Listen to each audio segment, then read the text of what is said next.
শুভ দুপুর সবাইকে। আজকের মেনু নিয়ে এসে হাজির হয়ে গেছি। নিশ্চয়ই সবাই খাওয়া দাওয়া শেষ করে নিয়েছো বা কেউ কেউ করছো এখন।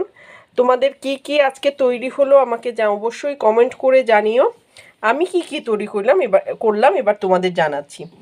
সাদা ভাত, গরম গরম ভাত, লঙ্কা লেবু তো আছেই, লেবু নেই আজকে, লঙ্কা আর লবণ। তার সাথে এইটা একটা করেছি অনেক কিছু দিয়ে একটা চাটনি, পুদিনা পাতা, ধনে পাতা, টমেটো, এইসব দিয়ে একটা চাটনি করেছি। এটা যাচ্ছে অড়হর ডালের সাথে সব সবজি দিয়ে একটা সেদ্ধ, ডিম সেদ্ধ। এটা বিশেষত আমার ছেলে খায় খুব ভালো, তার জন্যই করা। আর সাথে সাথে আমরা একটু অল্প অল্প স্বাদ নিই।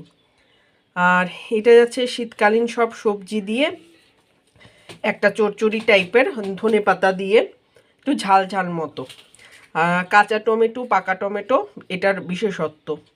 আর এটা যাচ্ছে কই মাছ দিয়ে ফুলকপি আলুর একটা ঝাল। আর চেষ্টা করি এই শীতের দিনে সবসময় কিছু না কিছু একটা ফল রাখার শেষ পাতে। তো এই থাকছে গুয়াভা, মানে সপরি যেটাকে আমরা বলি। এই থাকছে আজকের মেনু। তোমরা কি কি তৈরি করলে সবাই অবশ্যই আমাকে জানিও। Thank you.